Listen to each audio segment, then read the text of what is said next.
Assalamualaikum warahmatullahi wabarakatuh. Kembali lagi bersama saya di sini.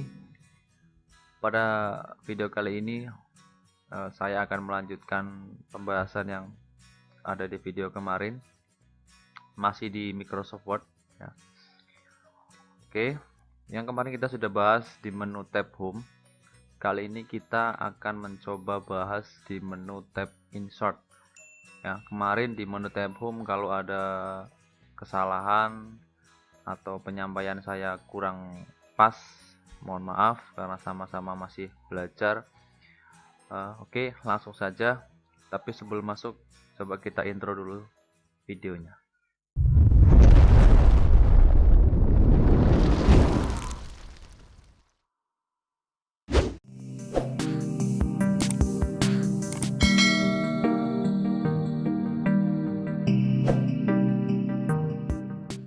Oke, langsung saja di sini kita buka Microsoft Word-nya ya. Kemarin kita sudah bahas di menu tab Home dari clipboard, font, paragraph, style sampai editing. Mudah-mudahan membantu kalian semua yang sedang belajar. Tapi kalau yang sudah tahu, sudah paham, ketika penjelasan saya kurang pas, mohon dipaskan. Oke, selanjutnya yang akan kita bahas di menu tab Insert. Ya. Di sini ada Page, Table, Illustration, Add-ins, Media, Links, Comment, Header and Footer, Text, dan Symbols.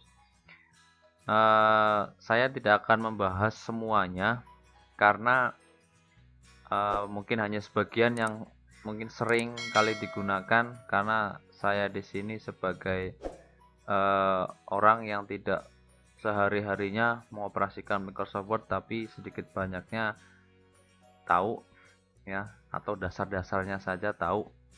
Oke, yang pertama di menu Page ini ada 3 menu ya, dan 3 submenu, ada Cover Page, Blank Page, sama Page Break. Untuk yang Cover Page ya, kalau kita klik di sini, ini adalah untuk pembuatan cover sebuah buku atau cover sebuah halaman. Misal kalian membuat sebuah buku, membuat sebuah e-book, kita akan membutuhkan sebuah cover. Nah, ini bisa diambil di sini, atau mungkin kalian punya desain cover sendiri ya, silakan. Ini fasilitas di Microsoft Word sudah ada di sini sebagai contohnya. Ya, sebagai contoh misal kita pilih yang ini, yang salah satu, dia akan muncul seperti ini. Tinggal kita editing di title, dokumen title, dan dokumen subtitle sesuai dengan buku atau judul yang kalian inginkan. Kemudian yang kedua ada blank page ya. Ketika kita klik blank page, apakah yang terjadi? Dia akan membersihkan atau dia akan menambahkan dokumen kosong ya, halaman kosong sebelum page yang tadi kita buat. Kemudian page break ya. Page break ini untuk berpindah ke halaman berikutnya ya. Berpindah ke halaman berikutnya, kurang lebih seperti itu penjelasannya ya. Masalahnya kalau misal nih kita klik di halaman pertama, ketika kita klik page break, maka dia akan berpindah ke halaman yang kedua kursornya. Bisa diulangi ya. Ini masih satu halaman. Ketika kita diklik di halaman pertama, kemudian kita klik page break, kursor akan langsung pindah atau loncat ke halaman kedua. Jadi fungsinya mungkin seperti itu. Yang lebih paham nanti bisa menambahkan di kolom komentar. Itu di page. Kemudian yang kedua ada table. Table ini untuk pembuatan ya, kalian sudah tahu semua kalau table itu untuk tabel ya. Di sini ada fasilitas langsung, bisa tinggal pilih, misal kita membuat berapa tabel, berapa kolom dan berapa baris, bisa kita atur di sini. Di sini maksimal itu kalau di layar tampilan ini maksimal hanya 10x8 tabel ya, dengan kolom 10 dan baris 8. Tapi kalau lebih dari, misal kalian ingin membuat sebuah tabel lebih dari 10 kali 8, maka diklik insert tabel. Tinggal kalian masukkan table size, number of column, kolomnya mau berapa, misal kolomnya mau 15, kemudian barisnya mau 20. Nah, tinggal kita klik OK, maka di sini akan muncul lebih banyak. Jadi nah, ketika kita mengaktifkan kolom, maka kita langsung diarahkan ke desain. Nah, di sini kita bisa memilih desain-desain tabel yang kalian inginkan. Ya, desain-desain tabel yang sangat menarik di sini. Ya, itu tabel.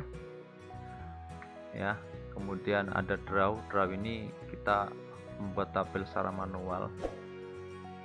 Ya, tapi alangkah susahnya, mending langsung kita buat tabel satu persatu. Mungkin kalau draw tabel ini untuk menambahkan, misal kalau tabel sudah ada di sini, kemudian kita menggunakan fasilitas draw tabel, dan kita bisa menambahkan di sini. Nah, kita bisa menambahkan satu tabel lagi di bawahnya. Itu draw tabel. Kemudian lanjut ke illustration. Ini ada beberapa submenu lagi, ada picture, online picture, shapes, smart art, chart, dan screenshot. Yang mungkin kalau kita seringnya menggunakan print screen. Ya. Picture ini untuk menyisipkan sebuah gambar dari dokumen atau dari komputer. Ya, kita bisa klik picture, kemudian kita pilih gambar yang ingin kita sisipkan. Misal saya kasih contoh, pilih satu gambar ini, kemudian klik insert, maka dia akan masuk ke halaman Anda atau halaman kalian. Kemudian ada lagi di sini online picture. Ini untuk mencari sebuah gambar di online atau terkoneksi dengan internet.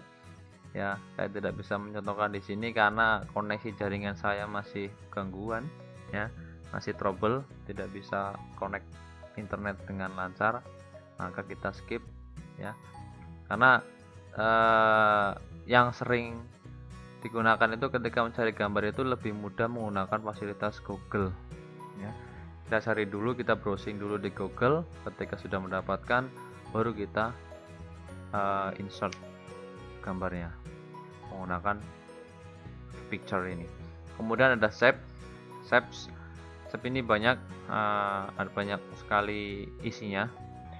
Di antaranya ada line, garis, ya, kemudian rectangles, basic shapes, block arrow, equation shape, flowchart, dan yang lainnya.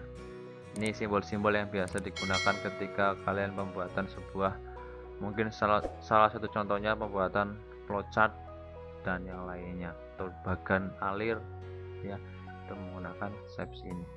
Kemudian ada smart art. Smart art ini untuk pembuatan sebuah diagram, bukan diagram, apa ya istilahnya, ya, basis data yang sudah dibuat ini, buat struktur. Bisa juga pembuatan struktur juga, ya, hierarki, ya.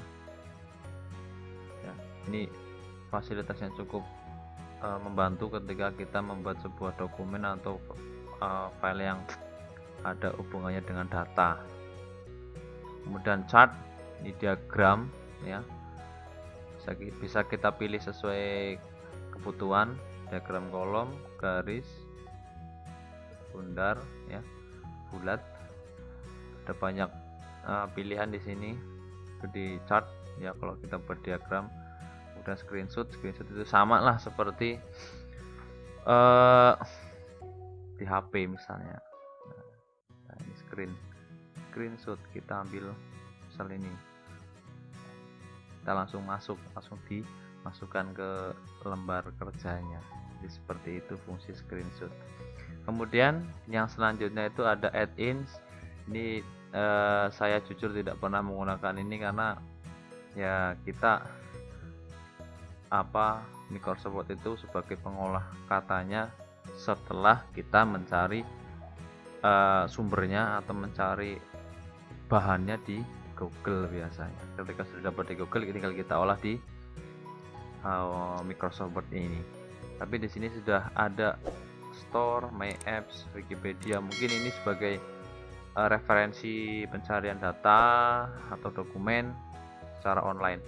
Kemudian ini add-ins, kemudian media, sama ini online juga ya. Online video, bisa kita mencari video secara online langsung di sini. Kemudian hyperlink ya, bookmark, cross reference, ini biasanya untuk kita membuat link menghubungkan satu dokumen ke dokumen lain menggunakan hyperlink ini ya. Misal dari sebuah paragraf itu ada kata-kata yang itu tidak ada maknanya di situ, kemudian kita alihkan maknanya itu ke dokumen yang lain, bisa menggunakan hyperlink. Seperti itu penggunaannya. Kemudian komen ini untuk memberikan komentar atau keterangan dalam satu kata atau beberapa kalimat atau satu kalimat, itu bisa dikasih keterangan atau komentar bahwa untuk menjelaskan kata yang dimaksud. Kemudian ada header and footer ya, ini biasanya sebagai catatan kaki sebuah makalah atau sebuah halaman yang biasanya diletakkan di atas dan di bawah. Kalau di atas dia menggunakan header, kalau di bawah dia menggunakan footer. Kemudian ada page number untuk penomoran halaman ya, penomoran halaman. Ini ada beberapa pilihan, ada top of page atau di atas halaman, kemudian ada bottom of page di bawah halaman, kemudian page margin itu di dalam lembar kerjanya, kemudian current position itu kita bisa atur posisi semau kita ya, atau bisa format page number, kita bisa pilih yang sesuai dengan keinginan. Kemudian ada text box ya. Text box ini sebagai, kalau di makalah itu sebagai catatan, mungkin info penting atau warning ya, peringatan, itu menggunakan text box ya, seperti ini contohnya.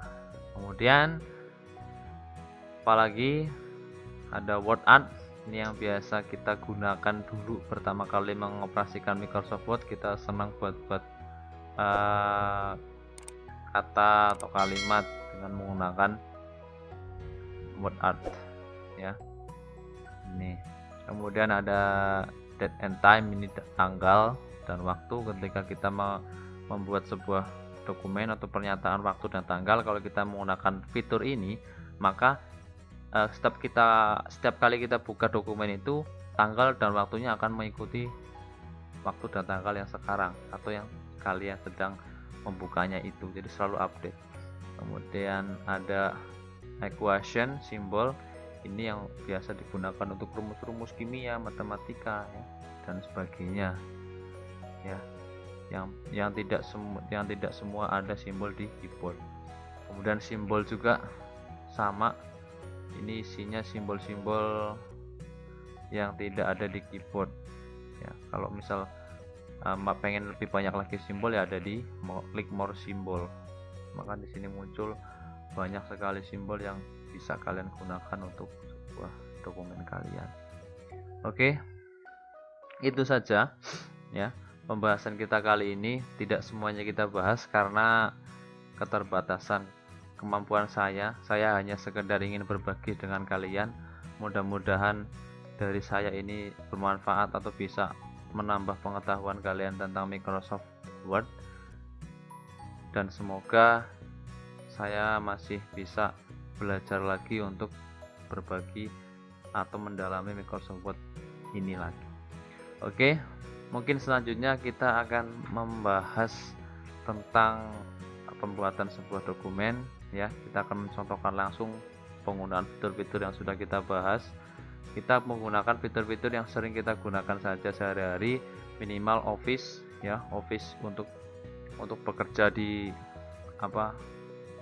jadi bidang pekerjaan yang menggunakan Office saya kira banyak misal pembuatan surat ya, terus pembuatan laporan dan lain sebagainya. Mudah-mudahan masih ada waktu untuk berbagi lagi. Terima kasih telah menonton video saya, semoga bermanfaat.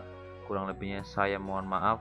Jangan lupa klik like, share, komen, dan subscribe untuk membantu pengembangan channel saya supaya lebih rajin lagi upload video setiap harinya. Oke, jangan lupa komentar yang positif, karena komentar yang positif itu sungguh sangat membantu saya untuk membangun atau memperbaiki video-video saya berikutnya. Oke, cukup. Saya akhiri. Wassalamualaikum warahmatullahi wabarakatuh.